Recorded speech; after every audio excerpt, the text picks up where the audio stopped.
Hare Nama Hare Nama eva kevalam Kalo nasteva nasteva nasteva gatiranyatan Hare Nama Hare Nama eva kevalam Kalo nasteva nasteva nasteva gatiranyatan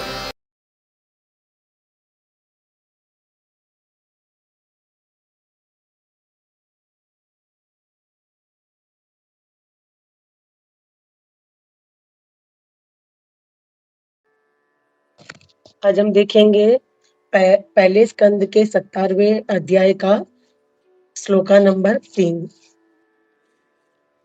करेंगे। हरे कृष्णा।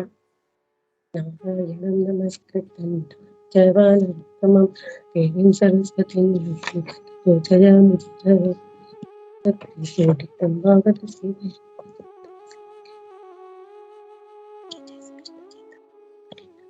हरे कृष्णा कृष्ण कृष्ण हरे। ओम नमो भगवते वासुदेवाय। ओम नमो भगवते वासुदेवाय। ओम नमो भगवते वासुदेवाय। Shloka number 3 शुरुआत।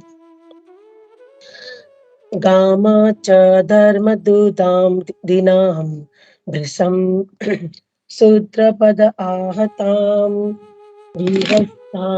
विवस्ताम् आश्रुवदनां क्षामां यचसम् इच्छतिम्।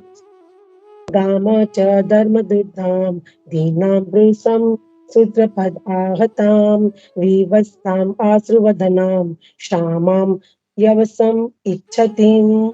अनुवाद श्रील प्रभुपाद द्वारा। श्रील प्रभुपाद की जय।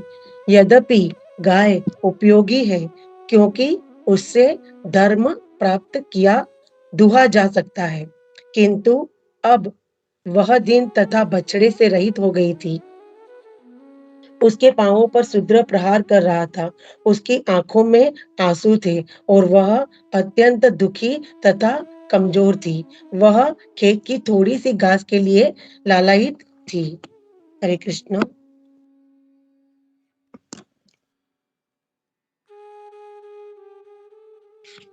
आज के श्लोका में जो प्रभुपाद जी हमें बता रहे हैं गौ संरक्षा गौ सेवा के बारे में, गौ प्रोटेक्शन और सेवा दोनों में इससे फर्क है। तो आज के जो श्लोका में जैसे बोलते हैं कि अगर हमारा जो ये विषय है गौ सेवा का, जो कल सर्वदेव गिरधारी प्रभु ने स्टार्ट किया था पहले और दूसरे श्लोका में, तो ये आगे मैं बढ़ूंगी कि हमें जो ये गौ सेवा है, गौ सेवा को हमको कैसे पूर्ण करना है, कैसे हमें इसे करना है कि हम श्री कृष्ण भगवान को ज्यादा प्रसन्न कर पाए। जो इस श्लोका में बताया गया है, जो गौ सेवा में क्या क्या जो त्रुटियां चल रही है और हम इन त्रुटियों को अगर सुधारने का प्रयास नहीं करेंगे तो हम प्रयास करेंगे तो हम अवश्य ही आगे बढ़ेंगे और श्री कृष्ण भगवान को प्रसन्न कर पाएंगे। तो इसमें ये श्लोका में ऐसे बताया गया है कि गाय को बछड़े से, मतलब बछड़े को गाय से अलग किया गया है। दोनों को, बछड़ी हो या बछड़ा हो, दोनों जैसे है वो, उनको गाय से अलग किया गया है।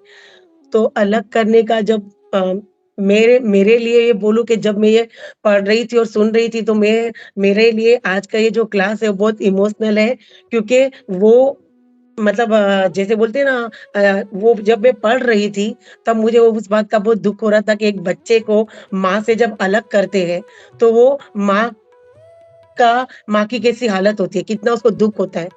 तो इसमें ये जब सुन रही थी तो मैं बहुत इमोशनल हो गई, मतलब ये रोने जैसी हो गई और 2-3 बार ऐसे हो गया कि एकदम हाथ के रुआटे एकदम ये हो गए कि हम कई बार कितनी बातें सुनते हैं कि हमें सब इतना, हम इतने बार यही सुनते हैं, अरे कई लोगों के मुँह से हमें, अरे मेरा तो रोज का नियम है गाय को घास खिलाना या वो चारे का लड्डू जो आता है वो खिलाना। लेकिन उसमें और ये बात में बहुत अंतर है। हम ये कभी नहीं समझ सकते, दुःख समझ नहीं सकते। हो सकता है जो माँ होती है वही समझ सकती है। तो इस श्लोका में तात्पर्य में जो बताया गया है उस बारे में मैं सोच के मतलब इमोशनल हो गई थी कि बछड़े को और माँ को अलग कर देते हैं, तो उससे नुकसान कितना होता है। हम सिर्फ़ इतना सुनते हैं कि अरे गाय गाय को ये चारा खिलाते हैं, ये करते हैं, वो हमारी एक सेवा हो गई। लेकिन इसमें जो बताया है, एक माँ का और एक गाय का सेम जैसे एक सिमिलर ये होता है। जैसे अगर मैं जैसे मेरा बच्चा जब इंडिया पढ़ने आ रहा था, तो मैं इतनी दुखी हो गई थी, इतना रोने का जबकि हमारे पास चॉइस है फ़ोन का, ये सब कुछ करने का। लेकिन फिर भी मैं बहुत दुखी हुई थी कि मतलब वो मेरे से अलग हो रहा है, इतने बचपन से साथ में ही रहा था, अभी 3 साल के लिए पढ़ाई के लिए इंडिया जा रहा है। तो वो टाइम पे मैं दुखी हूँ, तो मैं ये जब पढ़ रही थी तो मुझे वो सीन याद आ रहा था कि जैसे गाय को बछड़े से अलग किया है, तो गाय एकदम आँसू उसके आँख में से निकल रहे हैं, लेकिन वो कुछ कर नहीं पा रही है। तो इसमें ये कैसा है कि हमें गाय प्रोटेक्ट करने के लिए कोई ऐसा चाहिए आदमी जो धरती माता को भी बचा सके, गौ माता को भी बचा सके। तो यहाँ पे जो 2 पॉइंट है जो वो है गाय और बछड़े को मिलाना, जोड़ना और एक है धरती माता को और गाय को जोड़ना। लेकिन उसके लिए जो नॉलेज होना बहुत ही ज़रूरी है, जो भागवत में बताया गया है। लेकिन जो लोग होते हैं, वो ना साधु संग करते हैं, जैसे हमने अगले श्लोक में देखा कि लोग साधु संग भी नहीं करते हैं, शास्त्रों का भी कुछ प प पठन नहीं करते हैं और गुरु भी नहीं उनके बरोबर होते हैं। आजकल तो इतने सब बढ़ गए तो किसी भी बाबा का नाम लो, उनको वो गुरु बना देते हैं। लेकिन जो हमको ज्ञान मिलता है, बा ज गौ माता का हो या जो भी स्पिरिचुअल जो ज्ञान है, वो हमें शास्त्रों से डिवोटी सत्संग रख के और गुरु बना के वो मिलता है। लेकिन लोग जो ये जो नॉलेज उनको होना चाहिए कि गौ माता का बचाव का जो है वो कैसे हमें करना चाहिए, वो लोग उस बात पे ध्यान नहीं लेते हैं, उनको सिर्फ़ एक बिज़नेस का हिसाब होता है। तो उससे इससे कनेक्टेड एक बात है कि जैसे गा गाय का बिज़नेस का लोग जो देखते हैं, तो वो कैसे कि एक एग्ज़ाम्पल है जैसे एक माँ होती है जो एक माँ-बाप होते हैं, वो कैसे अपने बच्चे को पढ़ाते-लिखाते हैं, उन्हें इंटेलिजेंट स्मार्ट बनाते हैं कि वो अ, आगे चल के उनको काम जैसे हेल्प करते हैं। तो वो कैसा होता है जैसे माँ-बाप ने उनको बड़ा किया, सब कुछ किया और जब उनको सेवा के लिए उनको जब माँ-बाप को जब सेवा के लिए उनकी ज़रूरत होती है, तब वो क्या करते हैं, अपने माँ-बाप को वृद्धाश्रम में छोड़ के आते हैं। तो जो गाय को पालता है, उसको ऐसा लगता है कि जब तक वो गाय दूध देती है, जब तक वो बच्चा देती है, तब उनके लिए वो काम की है, वरना वो फिर वो काम की नहीं है।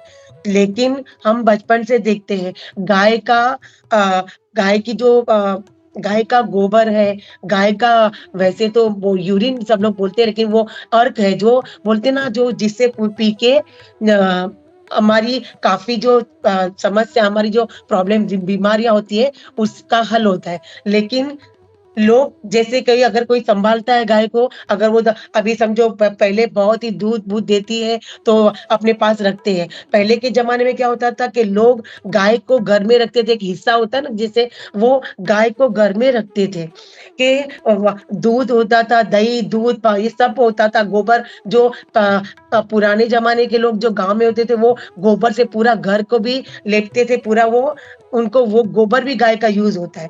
नहीं तो कोई भी वैसे एनिमल नहीं, लेकिन जैसे एक एग्ज़ाम्पल है कि अगर कोई एनिमल होता है, उसका पैर में हमारा अगर पैर उसको लग जाए तो हम जैसे वैसे स्नान करना चाहिए। लेकिन गाय का गोबर इतना शुद्ध है, इसमें एक पूरा वीडियो था लेकिन मुझे पूरा याद नहीं आ रहा है। लेकिन जो गाय का अर्क बोलो, गाय का दूध बोलो, गाय का गोबर बोलो, वो सब पवित्र है और हमारे लिए काम का है। लेकिन जो कोई भी किसान होता है या कोई भी लोग जो होते हैं, जो घर में गाय को पालते हैं, वो करते हैं। अभी तो ऐसा है कि गाय को जैसे भूल ही गए हैं और कुत्ते-बिल्ली को पालना उनके लिए आसान ज़्यादा हो गया है। जबकि कुत्ते को तो गाय का सब चीज़ है वो शुद्ध है, वो उससे काफ़ी प्रॉब्लम्स क्लियर होते हैं। लेकिन कुत्ते को पालने के लिए कुत्ते को, बिल्ली को पालते हैं, उनको बाहर लेके जाने का, उनका सब साफ करने का, ये वो एवरीथिंग सब करेंगे।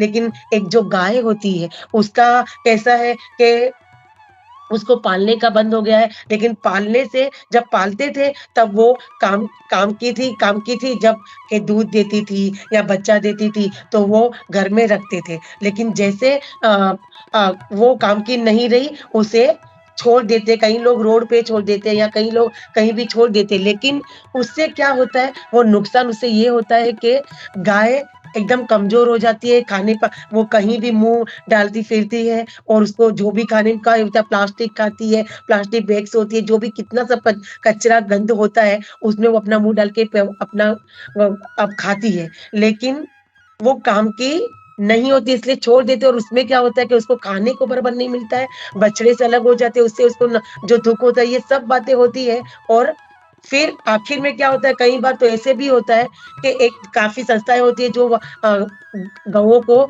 लेके जाते हैं, उनकी रक्षा करते हैं। लेकिन कई बार ऐसा भी होता है कि गाय इतनी कमज़ोर हो जाती है, इतना उसको जो प्रोटेक्शन नहीं मिलता है, तो वो मर भी जाती है। तो यहाँ पे जो एग्ज़ाम्पल एक मैं दे रही थी कि जो माँ-बाप काम के नहीं रहते हैं, उनको जैसे वृद्धाश्रम में छोड़ के आते हैं, उसी तरह गाय काम की नहीं होती है, तो उनमें या तो उन्हें रोड पे छोड़ देते हैं या तो स्लॉटर हाउस में मतलब जो कसाई घर में जैसे काटने के लिए छोड़ देते हैं।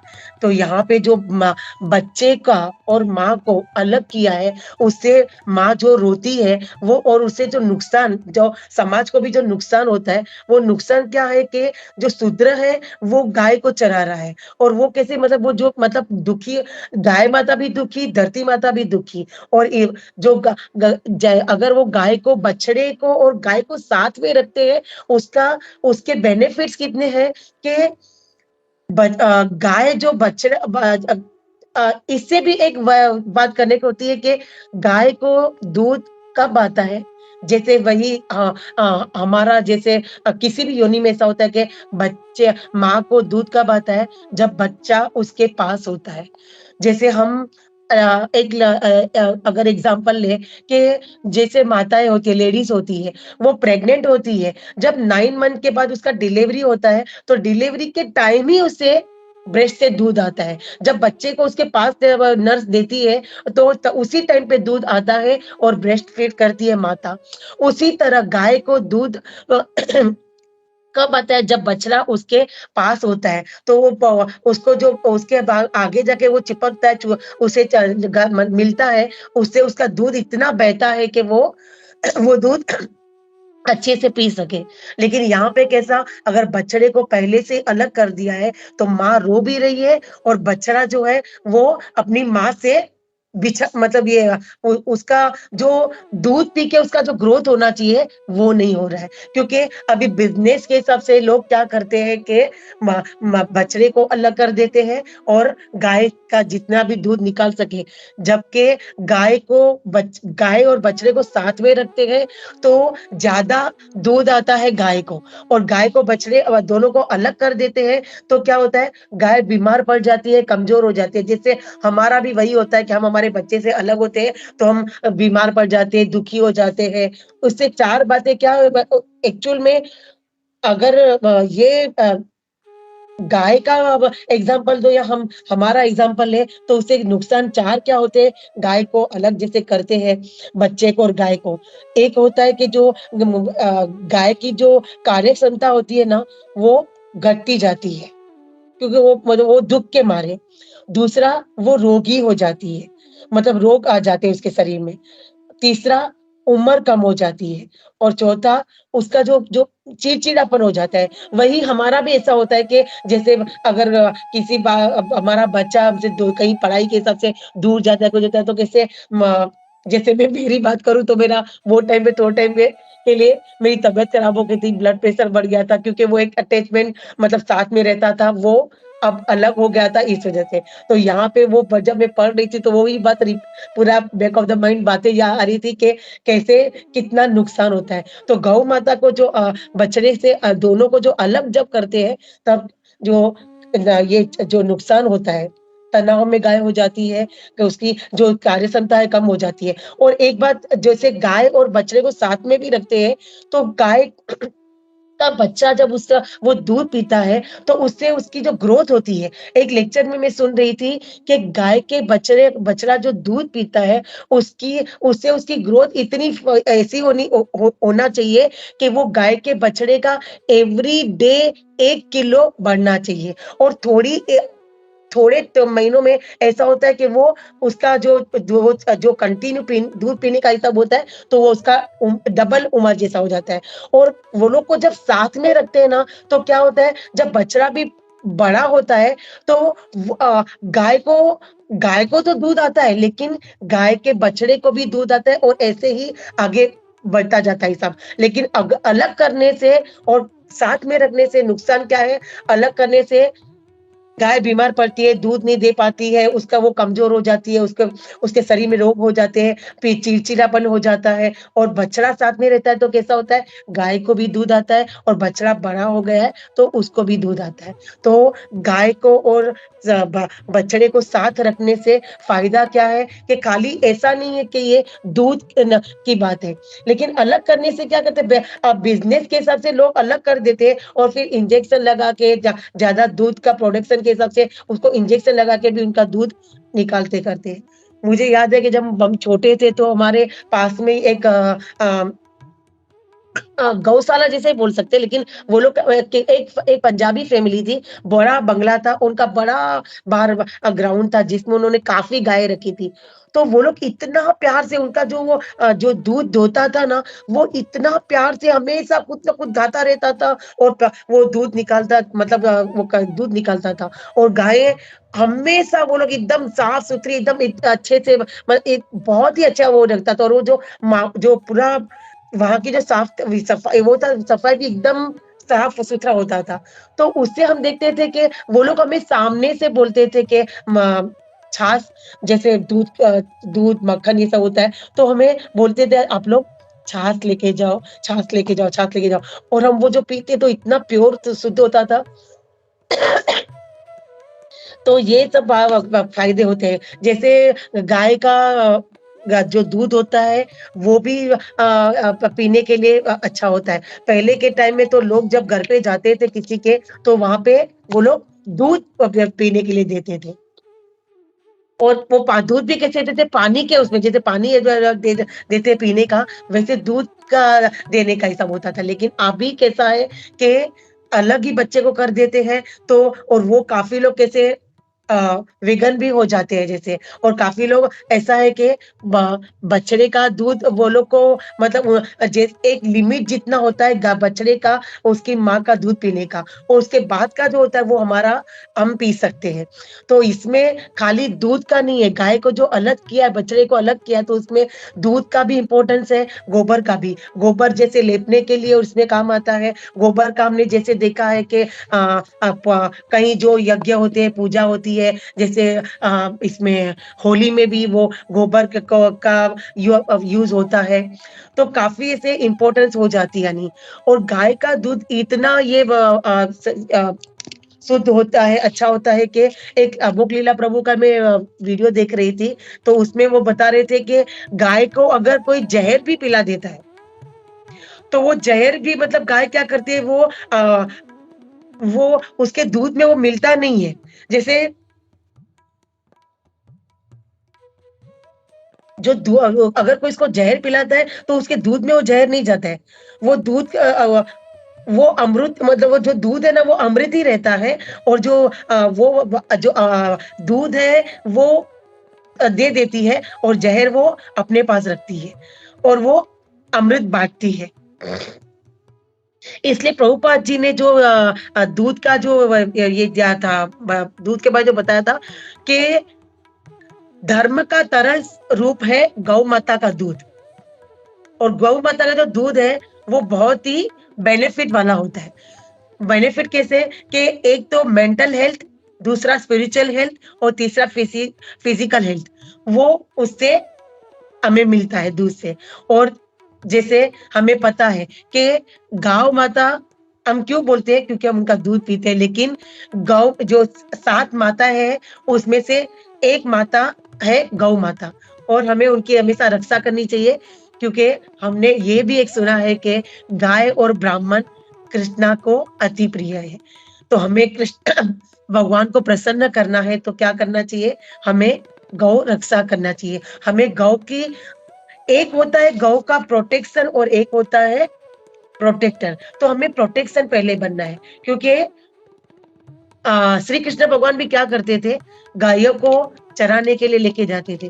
वो टाइम पे यशोदा मैया उनको थोड़े फ्रूट्स देती थी, वो खा के लेकिन वो गाय के का प्रोटेक्शन करते थे, गौ से गाय की सेवा और रक्षा करते थे। तो हमें भी वो आजकल कैसा हो गया बिज़नेस के हिसाब से गाय को क्या करते हैं कि जैसे लेके मतलब गाय को लेके गाय को बाँध दिया एक जगह पे और जैसे हम कई बार रोड पे भी देखते हैं कि गाय बंधी हुई है और गाय को कोई घास खिलाता है, चारा खिलाता है और लड्डू जो बनाते हैं वो उसको चारे का जो लड्डू होता है वो खिलाते हैं। लेकिन सिर्फ़ वही नहीं होता है, हमें गाय की रक्षा भी करनी चाहिए। और वो जो रक्षा करने वाला आदमी है, उसे ही ये नॉलेज होना चाहिए, जो हमें भागवतम से पता चलता है, कि वो कितना मतलब इम्पोर्टेंट है गाय की रक्षा करना और गाय के लिए चारा भी कितना इम्पोर्टेंट है। हम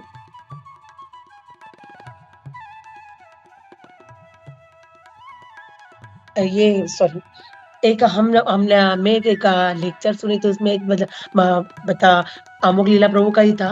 वो लेक्चर में बता रहे थे कि एक सन्यासी थे इस्कॉन में, उनको कुछ स्किन की डिज़ीज़ हो गई थी।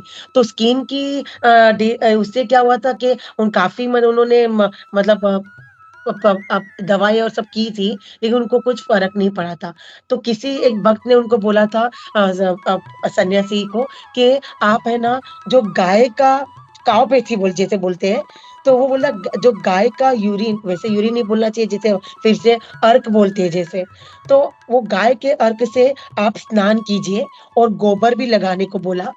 तो वो सन्यासी ने वो गाय का अर्क से काफ़ी बार स्नान किया गोबर लगाया, तो उनका जो वो बीमारी था, वो जो स्किन डिज़ीज़ हुआ था उनको, वो उनका पूरा खत्म हो गया। तो इससे हमें पता चलता है कि गाय माता का जो दूध है, गोबर है, वो कितना इम्पोर्टेंट है, कितना पवित्र है, कितना अच्छा है। जैसे हम एक बार वैसे तो मुझे नहीं पता था, लेकिन मैं जब थोड़े सालों पहले पंढरपुर गई थी, काफ़ी साल 10-12 साल पहले, तब मैंने वहाँ पे देखा कि गाय की जो रक्षा होती थी ना, तो उससे गाय का जो गोबर होता था, गोबर के भी वो लोग अगरबत्ती बनाते थे। तो जैसे हम गाय के प्रोडक्ट का जो चीज़ें भी होती है, वो भी हमारे लिए कितनी इम्पोर्टेंट है। उसका जो साबू का भी मैंने जैसे वो सुना है, देखा है अर्क जैसे बोलते हैं, गोबर बोलते हैं, गोबर में से जो अगरबत्ती बनती है, वो भी शुद्ध है। तो वो टाइम पे मुझे नहीं पता था कभी लेकिन वो टाइम पे वहाँ पे वो सब लेडीज़ बैठी थी और गोबर से ऊपर उसका जो भी पूरा डिटेल में होगा, लेकिन मैंने उसकी अगरबत्तियाँ भी देखी है, जबकि उसके पहले मैंने कभी नहीं देखा था, सुना था। ले और ये जो सन्यासी जी को उनको जब उन्होंने बोला ब्रह्मचारी ने भक्त ने कि आप ये करके देखिए, तो उनका पूरा जो खत्म हो गया, तो वो मैं जब पढ़ रही थी तब मुझे याद आया कि ये गोबर का जो अगरबत्तियाँ भी बनती है, जो हम उसको मतलब वो भी कितनी शुद्ध है, जैसे हम काफ़ी पूजा में हम गोबर को यूज़ करते हैं।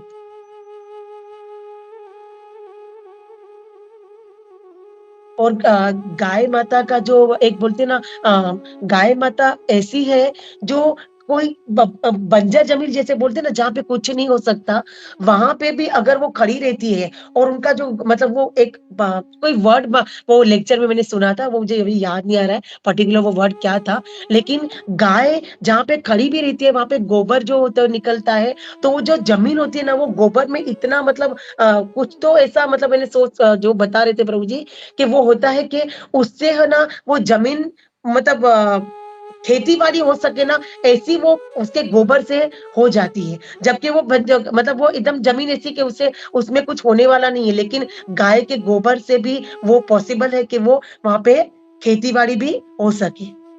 और कहते हैं कि वो अमोघ प्रभु के एक लेक्चर में मैं सुनी थी कि अगर हमें मौका नहीं मिले वैष्णव सेवा का, तो हमें गौ सेवा करनी चाहिए। मुझे याद है कि जैसे हम बचपन में भी देखते थे कि गाय माता को हम आगे जैसे हमारे गले को गले के वहाँ जैसे हमारा गला होता है, वो साइड पे गाय माता का और यहाँ उसके बछड़े को हम ऐसे हाथ ऐसे मसलते-वसलते तो उन्हें इतना अच्छा लगता है, उनको बहुत वो एकदम ही जैसे नहीं तो हम आगे जाने से ऐसे डरते हैं, लेकिन जैसे हम गाय माता को प्यार करते हैं, उनको हाथ लगाते हैं गले के वहाँ, उनके यहाँ उसके बछड़े को, तो उनको कितना अच्छा लगता है। एक बार प्रभुपाद जी से किसी ने पूछा कि प्रभुपाद जी अ, कौन से जानवर का दूध सर्वश्रेष्ठ है? तो प्रभुपाद जी ने कहा भैंस का। तो वो भक्त ने बोला कि प्रभुपाद जी मुझे तो लगा कि आप बैल का अरे आप बोलेंगे कि sorry, sorry, sorry Prabhupada ji को किसी ने पूछा कि किस जानवर का दूध सर्वश्रेष्ठ है? तो प्रभुपाद जी ने बताया कि बैल का। तो प्रभुपाद जी को भक्त ने बताया, मुझे तो लगा कि आप गाय का बोलोगे। तो प्रभुपाद जी ने बोला कि तुमने मुझे जानवर का पूछा और गौ माता है, वो हमारी माता है, वो जानवर नहीं है। इसलिए तुमने मुझे पूछा कि किस जानवर का? तो मैंने तुम्हें बैल का बताया। लेकिन हमारी गाय है, वो हमारी माता है। तो हमें उन्हें माता है तो हमें माता के हिसाब से वो करना चाहिए, हमें उसे जानवर नहीं समझना चाहिए।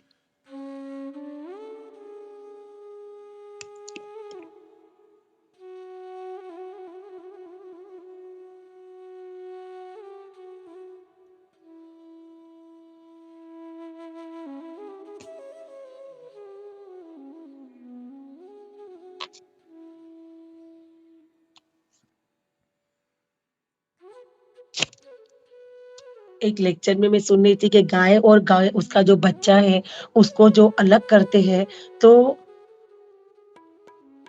उन उसको जो नुकसान जो होता है, बच्चे क उसकी हेल्थ पे भी इफ़ेक्ट पड़ता है। जैसे सॉरी मैंने बताया तो था, लेकिन ये कनेक्टेड था ऐसा कि जो गाय है, उसको अगर हम बछड़े से अलग करते हैं, तो क्या होता है कि बछड़ा जो वो उसके साथ रहता है, तो माँ उसको कुछ उसके साथ रहता है, तो उसको सिखाती है, जैसे हम हमारे बच्चे को सिखाते हैं। लेकिन माँ और बच्चा जब साथ में रहता है और माँ उसको जब गाय खुद चरने निकलती है, तो बच्चे को भी साथ में लेके जाती है। तो थोड़ा टाइम ऐसा होता है, जो माँ बच्चे को हमेशा साथ में रखती है, तो उसे सब पता चलता है और माँ ही डिसाइड करती है कि बच्चे को अलग कब करना है और यहाँ पे अलग और कोई कर रहा है। माँ कैसे करती है साथ में रहती है तो उसको सब सीखने मिलता है। उसको गाय को वो जो हरा-भरा वो चारा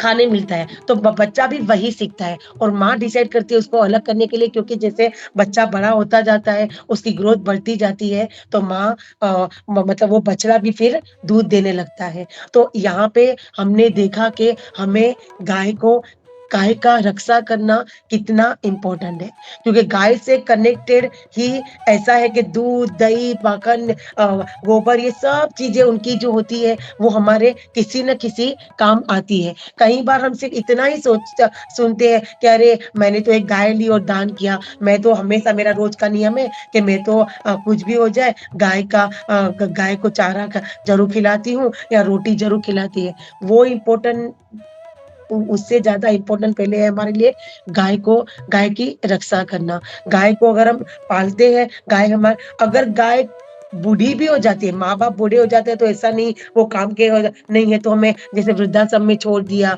या उनको बोला आप अपने हिसाब से जो भी करना है वो कर ले, ऐसा नहीं करना है। ना हमारे माँ-बाप के साथ ना और ना गाय के साथ क्योंकि गाय अगर बच्चा नहीं भी दे सकती है कभी लेकिन उसकी जो भी दूसरी सब चीज़ें हैं, वो हमें ज़रूर काम आती है।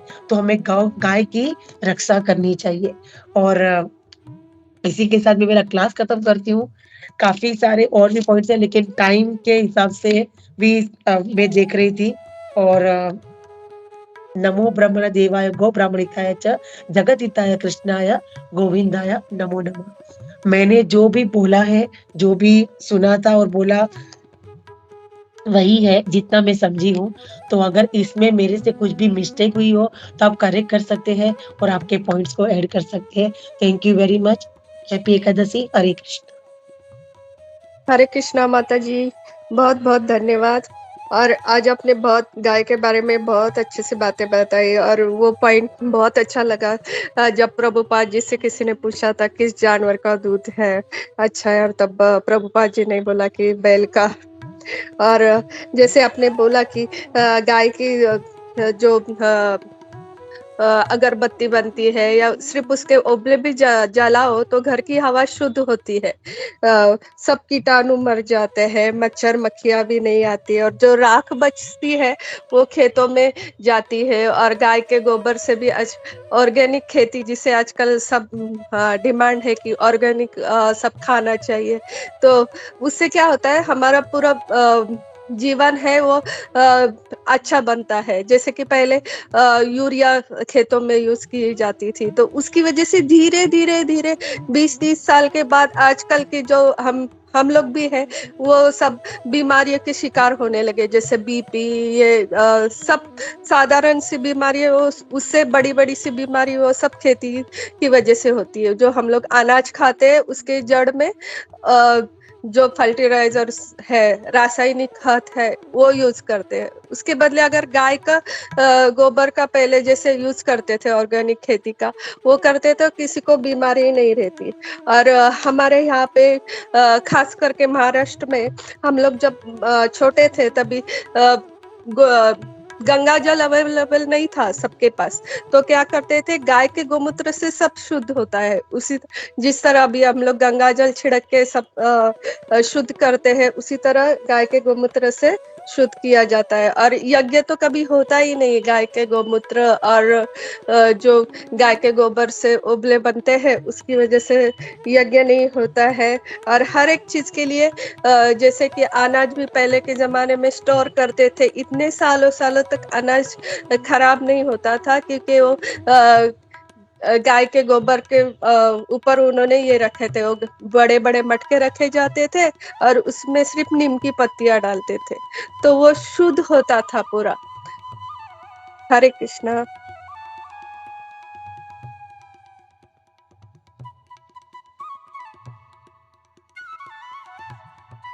थैंक यू माता जी। हरे कृष्ण।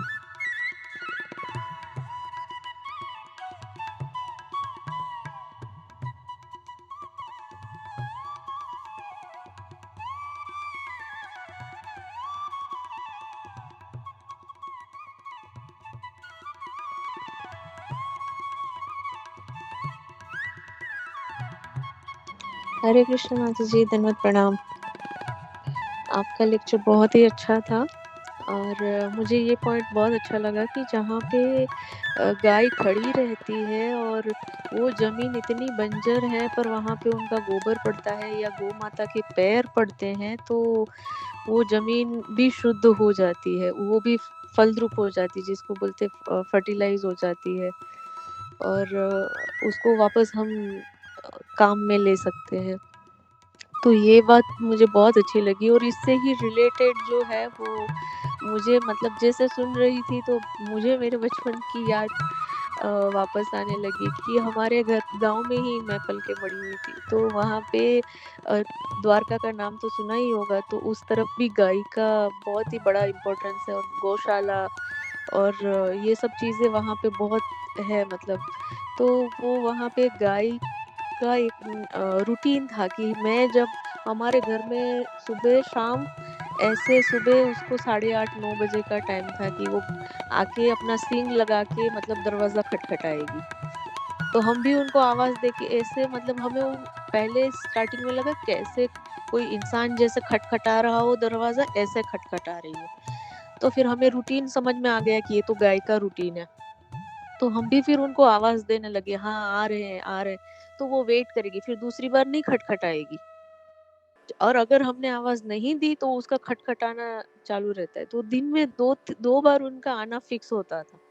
तो वो उनका रूटीन भी पता था, पापा कैसे घर पे आते हैं, वो कैसे दरवाज़ा खोलते हैं, वो भी हमें मतलब बोलते हैं ना कि किसी की आहटों से पता चलता है कि कौन आया है। तो ये चीज़ें हमें इतनी यूज़ टू हो गई थी। और जैसे सुबह गायों का मतलब वहाँ पे भी गौशाला थी, तो और मेरा घर जो था वो गाँव के एंड पे था। तो वो जो सुबह उनका जो होता है गोपालक, वो सुबह लेके जाता है, शाम को संध्या के समय वो घर ले आता है उस संध्या से पहले। तो वो जो एक देखने का भी एक जो नज़ारा था, तो वो अपने आप में एक संपूर्ण था। तो वो सब चीज़ें जब हम दुबई आए तो बहुत मैंने मिस की। मुझे एडजस्ट होने में, यहाँ पे खाने-पीने से लेकर रहने में भी मुझे बहुत टाइम लगा है। मतलब 2-3 साल निकल गए, ना खाना पसंद था। तो ये सब चीज़ें बहुत इम्पोर्टेंट रहती है हमारी लाइफ में। दूध नहीं पिया उसके बाद। जब मैं वहाँ पे थी तो दूध, घी खाना, मक्खन खाना, ये सब चीज़ें मुझे बहुत पसंद था और मैं उसके बगैर रह नहीं सकती थी। तो यहाँ आने के बाद ये सब चीज़ें बंद हो गई मेरी। तो लाइफ में भी मतलब वो समझ में आता है कि गाय का इम्पोर्टेंस हमारी लाइफ में कितना है। उनके बगैर जो ये अभी का कल्चर है वो एकदम से डेड होता जा रहा है। हॉस्पिटल्स ज़्यादा हो गए हैं, गौशालाएँ कम हो गई है। So this is very very important for us to protect cow. Hare Krishna Mataji, thank you so much. I'm so emotional right now, but thank you so much for a wonderful lecture. Thank you Rati Rupini माता जी।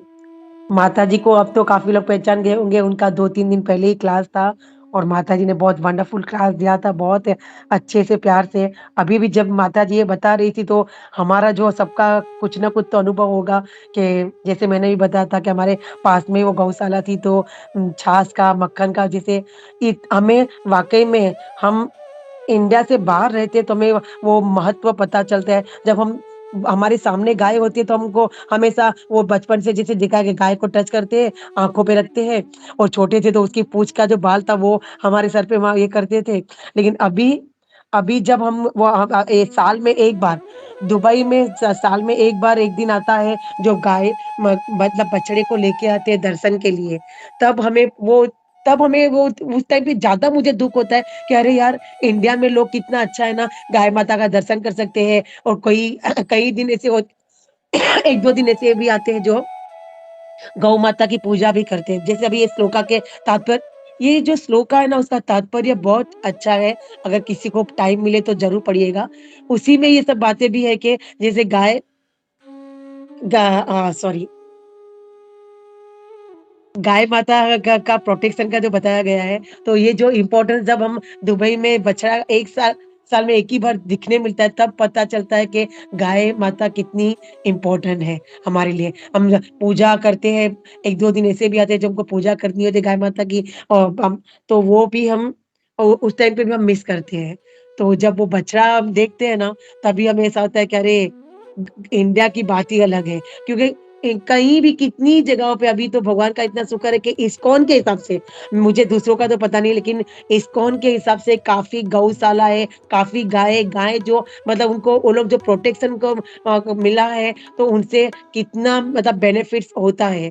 तो जैसे हम वाड़ा में देखते हैं, अरावड़े में कितना जो हम देखते हैं, तो बहुत खुशी होती है। तो हमें ये बहुत इम्पोर्टेंट जैसे माता जी ने अभी अपना एक्सपीरियंस बताया कि ब गाय प्रोटेक्शन बहुत ही ज़रूरी है और अभी कसाई घर ये सब ज़्यादा बढ़ गए हैं और गौशालाएँ कम हो गई है, तो हमें एक बोलते ना जैसे मैंने पहले एक पॉइंट बताया कि गौ माता को और सॉरी कौन-सा पॉइंट था ये?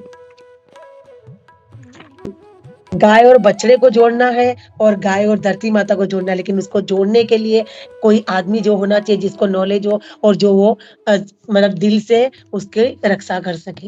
लेकिन वो नॉलेज सब मिलता है हमें भागवतम से और इससे, लेकिन आजकल लोग गुरु भी नहीं बनाते हैं और साधु संग भी नहीं रखते हैं, तो उन्हें शास्त्रों का इसका व ज्ञान ही नहीं मिलता है जो वो ये सेवा कर सके। हरे कृष्णा रति रूपिणी माता जी। हरे कृष्णा माता जी, दंडवत प्रणाम माता जी। क्लास बहुत बढ़िया था आपका और इतने वैल्यूएबल इनपुट्स आपने दिए थे। और जैसे कुंजेश्वरी माता जी ने बताया और रति रूपिणी माता जी ने बताया था कि मतलब आपका वो जो एग्जाम्पल था प्रभुपाद जी का, वो भी बढ़िया था। एक्चुअली मैंने एक आर्टिकल पढ़ा था, उसमें वो एक मतलब इसमें एक इंसान था, उसने मतलब इंफॉर्मेशन दिया था कि मतलब ये लोग जो कसाई के पास गाय को देते हैं तो उन्होंने मतलब थोड़ा-सा साइंटिफिक उस पे उन्होंने ये किया था कि बोलते हैं कि अगर गाय को आप कसाई के पास देके आपको कितना पैसा मिलता है उसमें, और वही गाय अगर दूध ना भी देती रहेगी, तो उसके गोबर और यूरिन को आप अगर एक अलग तरीके से उसको बेचोगे, तो उसका इंटरनेशनल मार्केट में इतना इतना वैल्यू है कि आप घर बैठे एक्चुअली करोड़पति हो सकते हो। इतना वैल्यू उसका है, मतलब सिर्फ़ गोबर और यूरिन का, मतलब गौमूत्र का हम लोग तो मतलब उसका ये लेते हैं कि उसका जो आध्यात्मिक या ये लेते हैं, तो उसने आध्यात्मिक बाजू में रख के सिर्फ़ साइंटिफिक जो लोग पैसे के पीछे लगे, उनके लिए उसने वो इन्फॉर्मेशन दिया था कि अगर गाय को अगर आप सिर्फ़ घर पे पालोगे, अगर वो दूध ना भी देती रहेगी, दूध देने वाली गाय तो अलग ही बात है, लेकिन दूध ना भी देती रहेगी, तो भी उसका कितना फ़ायदा है। और ये लोग अभी इतने मतलब पागल जैसे हो गए कि वो जर्सी गाय वगैरह के पीछे लगे हैं कि तो जर्सी गाय दूध इससे गावठी गाय अपने अपने जो गाय है उससे ये जर्सी गाय ज़्यादा दूध देती है करके लोग अभी जर्सी गाय के पीछे लगे। मतलब इतना अज्ञान और इतना घोर कलयुग हो रहा है कि जो अपनी माता का हम लोग जिसको दर्जा देते हैं, वो माता को बाजू में रख के किसी और जानवर के पीछे लगे। और जैसे रति रूपिणी माता जी ने बताया ना, माता जी हम लोग तो सीरियसली मतलब शहर में पैदा हो गए, तो हम लोग को गाय का इम्पोर्टेंस ही पता नहीं। मतलब आप जैसे बोलते हो कि गाय इतना प्यार करती थी, हम लोग को सिर्फ कुत्ते का प्यार याद है हम लोग को। मतलब सच्ची में क्या बोल सकते हैं मतलब। हरे कृष्णा। थैंक यू माता जी। हरे कृष्णा। दंडवत प्रणाम। थैंक यू प्रभु। मैं एक लेक्चर सुन रही थी, उसमें गाय का प्रोटेक्शन नहीं है, तो वो जो बता रहे थे प्रभु जी लेक्चर में कि जो गाय है ना, उसका अगर हम जो वो देखे कि उनकी उसके साथ क्या क्या उनकी जो हालत जो करते हैं आउट ऑफ कंट्री बोल जैसे बोले, या जो वो फॉरेनर्स जो भी वो ऐसी उनकी हालत करते हैं कि अगर आप वो देख लो ना, तो गारंटी के साथ वो प्रभु जी बोल रहे थे कि गारंटी है कि आप 1 महीने तक सो नहीं सकोगे, ऐसी गाय की हालत कर देते हैं। बोला 1 महीने तक आप लोग सो नहीं सकते हो वो देख के। तो ये काफ़ी बातें ऐसी थोड़ी-थोड़ी करके हमें पता, और मुझे तो काफ़ी इमोशनल में हो गई थी जब मैं का लेक्चर भी कोई सुन रही थी और यहाँ पढ़ रही थी, तो हार्ट टचिंग बोले ना, ऐसे थे। तो ये भी बात याद आ गई कि इतनी भी डेंजर बातें इतनी भी मतलब गाय की हालत हो सकती है कि हम देख नहीं सके।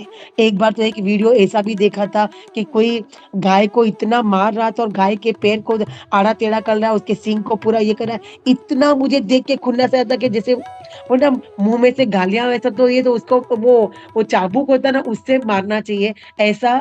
और वाक़ई में ऐसा दिखाया था। वो शायद पता नहीं मुस्लिम होगा या कोई होगा, तो गाय को बहुत मार रहा था, तो वो किसी ने देख लिया और उसको लेके गया पुलिस के पास, और जो पुलिस वाले ने उसकी हालत की है, वो देख के ही हम डर जाए नहीं। तो ये मुझे पॉइंट याद आ गया। हरे कृष्ण। हरे कृष्णा। धन्यवाद प्रणाम ब्रज प्रेम। बहुत ही वंडरफुल क्लास था। आपने गाय माता का जैसे बहुत से सारे इम्पोर्टेंट सी बातें मैं एक रियलिटी बताता है आपको। जैसे अपने काऊ डांग का और जो गौ माता का जो यूरिन का इतना इम्पोर्टेंस ही है, हम लोग को एक्चुअली पहले पता नहीं था।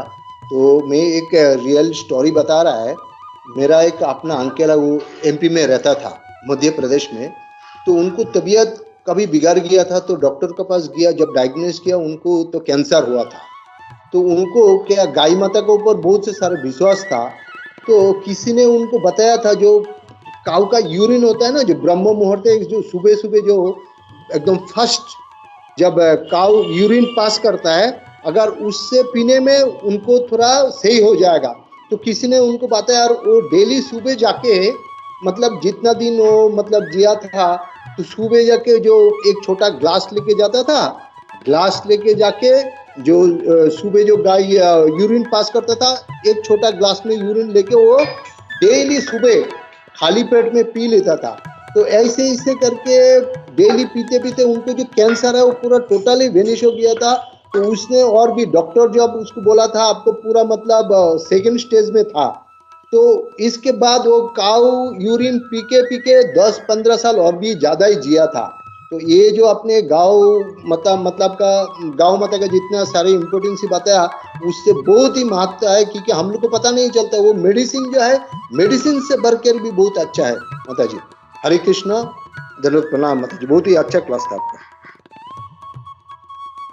थैंक यू प्रभु। हमने ही सोले जयपताका स्वामी गुरु महाराज जो हमारे हैं, उनका भी जैसे सुना था कि उनका डेली का नियम है, पता नहीं एक थोड़ा एक लोटे जैसा ऐसा तो कुछ सुना है हमने कि वो रोज काऊ का जो अर्क यूरिन बोलते हैं वो पीते हैं, तो वो हेल्थ के लिए कितना बेनिफिट है। कई बार हम ऐसे ही सुनते हैं, लेकिन हमारे जो अपने हैं जो गुरु महाराज है या काफी दूसरे और भी महाराज होंगे जो वो ये मतलब हेल्थ के हिसाब से पीते हैं।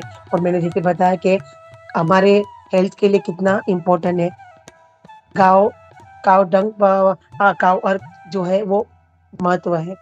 यस कुंजेश्वरी माता जी, हरे कृष्ण। हरे कृष्णा।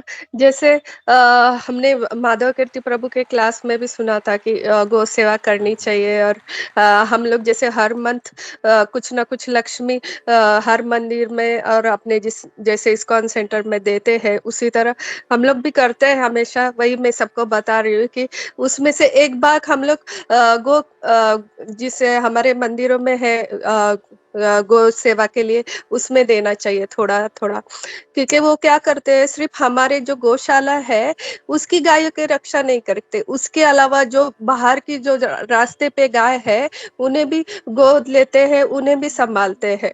वो मुझे बहुत अच्छा लगा था। 20 साल पहले मैंने सुना था, तो जब भी मैं ये करती हूँ तो वो गौ सेवा में जरूर कुछ ना कुछ हेल्प करती हूँ। तो आप लोग भी इसी तरह से करके गौ सेवा कर सकते हो। हरे कृष्णा।